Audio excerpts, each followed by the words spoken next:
আর এখন বর্তমানে গরম পড়ে, এই সূর্যের গরমে সহ্য করা যায় না। দুনিয়ার মানুষ বড় পাগল হয়ে যাইতেছে, এত গরম কেমন করিয়া সহ্য করবে? বৃষ্টিও নাই, ঠান্ডাও নাই, বাতাসও নাই, বড় গরম। এই গরমের কারণে ঘাম বেয়ে বেয়ে পরে, ফ্যানের বাতাসেও ঠান্ডা হয় না। আর ওই জাহান্নামের আগুন কত ভয়ঙ্কর! পয়গম্বর বলে 500 বছর ধরে থেকে জাহান্নামের আগুনের তাপ লাগা মাত্র জাহান্নামীদের চামড়াগুলো খসে খসে জমিনে পড়িয়ে যাইবে। ওই কিয়ামতের ময়দানে সূর্য থাকবে বান্দার মাথার নিকটে। আল্লাহ পাক রব্বুল আলামিন বলবে, রে সূর্য, তোর যত তাপ আছে আজকে জমিনের ভিতরে সারিয়ে দাও। সূর্যের তাপের কারণে মাথার মগজগুলি টকবক টকবক করিয়া ফুটতে থাকবে। বেঈমান নাফরমানদের পেটের নাড়ি বুড়ি পায়খানার রাস্তা দিয়ে বের হয়ে যাইবে। উহা হাম সব মুসাফির হয়, কবর আখির ঠিকানা। कोई आगे रवाना है, कोई पीछे रवाना। মরণ থেকে যতই পালাও, মরণ তোমায় নিবে ঘিরি। যদিও সুদূর আকাশ পানে লুকাও, সেঠায় লাগিয়ে সিঁড়ি। নদী পথে নৌকা চালাও ও মাঝি ভাই, বেলা ডোবার আগে আমি ওপার উঠতে চাই। ডুবে গেলে বেলারে আর ওঠে না, ভেঙ্গে গেলে মেলারে আর জমে না। সাদ্দাত ডাক দিয়ে বলতেছে, ভাই আজরাইল তুমি কেন আসলা?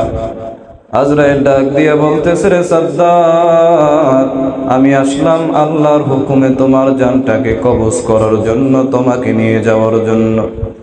সাদ্দাত ডাক দিয়ে বলে, রে ভাই আজরাইল, আমি এত টাকা পয়সা খরচ করি, এত সুন্দর করি একটা জান্নাত বানাইলাম। এরে ভাই আজরাইল, এই জান্নাতটা কি একটু দেখার সুযোগ আমার হবে না? ও আজরাইল, সুযোগ যদি না হয়, আমাকে একটু ঢোকার সুযোগ দাও, আমি একটু এদিক ওদিক তাকায় দেখি কেমন জান্নাত আমি বানাইলাম।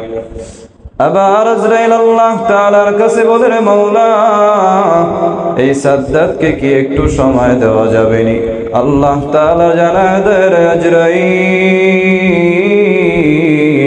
এই সাদ্দাতকে আমি আল্লাহ তাআলা দুনিয়ায় কম নিয়ামত দান করি নাই।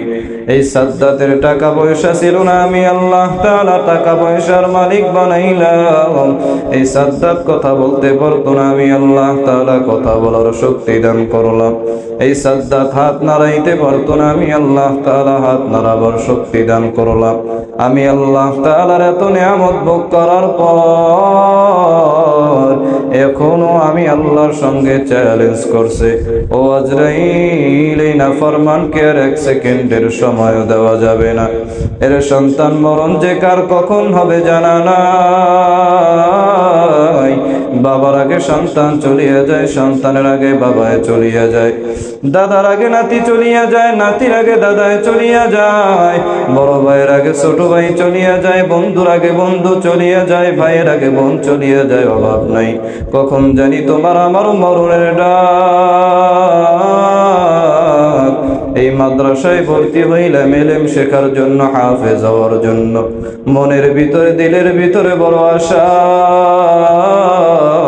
হাদিস অনুযায়ী যদি হাফেজ হইতে পারি, আল্লাহ তাআলা তোমারে আমারে জান্নাত দান করবে। কেমন জান্নাত দান করবে? আল্লাহ তাআলা ডাক দিয়ে বলবে, কোরআনের হাফেজের দলের আয়।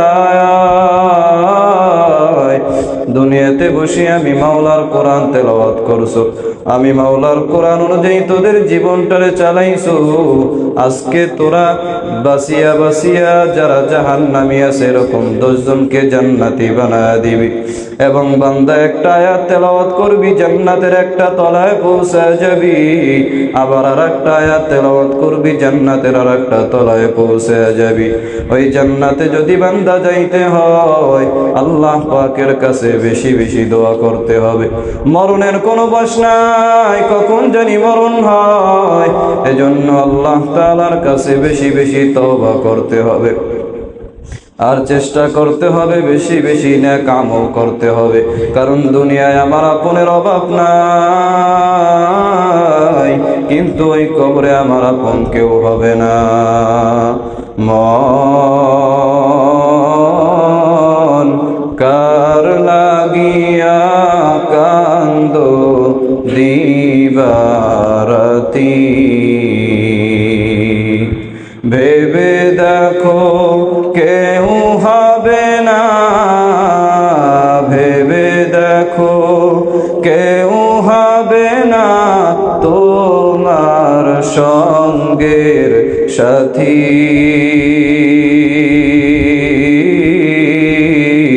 কার লাগিয়া কান্দো দিবারাতি, মন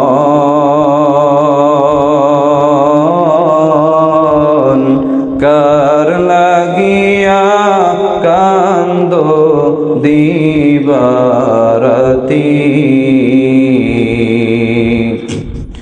আপন আপন বইলা যারে ভাবছো সারাক্ষণ, আসলে যে কেউ নয় তারা, কেউ নয় রে আপন। আপন আপন বইলা যারে ভাবছো সারাক্ষণ, আসলে যে কেউ নয় তারা, কেউ নয় রে আপন। ও তুমি আজ না হয় কাল বুঝবা একদিন রে,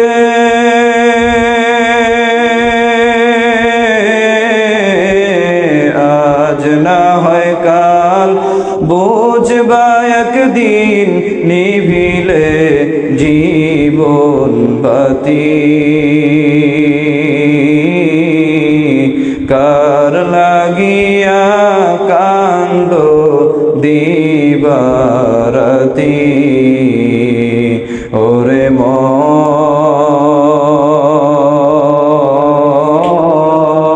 মন কার লাগিয়া কান্দো দিবারাতি।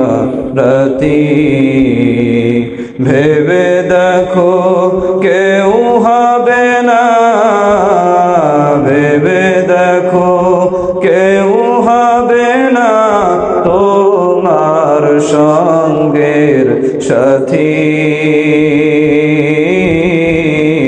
কার লাগিয়া কান্দো দিবারাতি, ওই কবরে কেউ আপন হবে না। মা আমার আপন হবে না, বাবা আমার আপন হবে না, ভাই বন্ধু বান্ধব কেউ আপন নাই।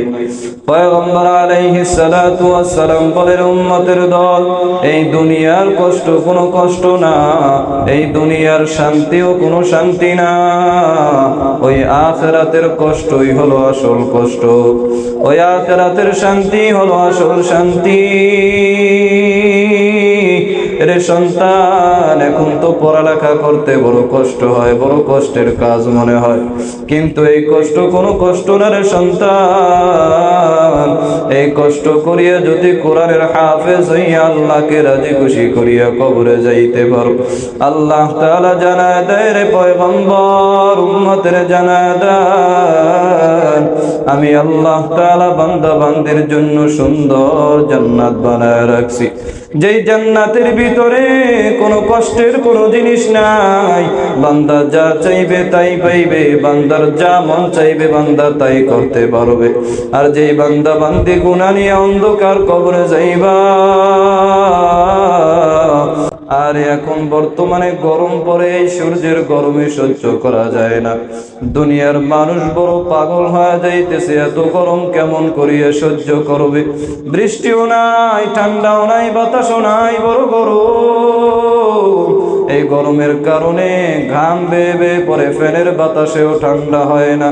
আর ওই জাহান্নামের আগুন কত ভয়ঙ্কর! পয়গম্বর বলে 500 বছর ধরে থেকে জাহান্নামের আগুনের তাপ লাগা মাত্র জাহান্নামীদের চামড়াগুলো খসে খসে জমিনে পড়িয়ে যাইবে।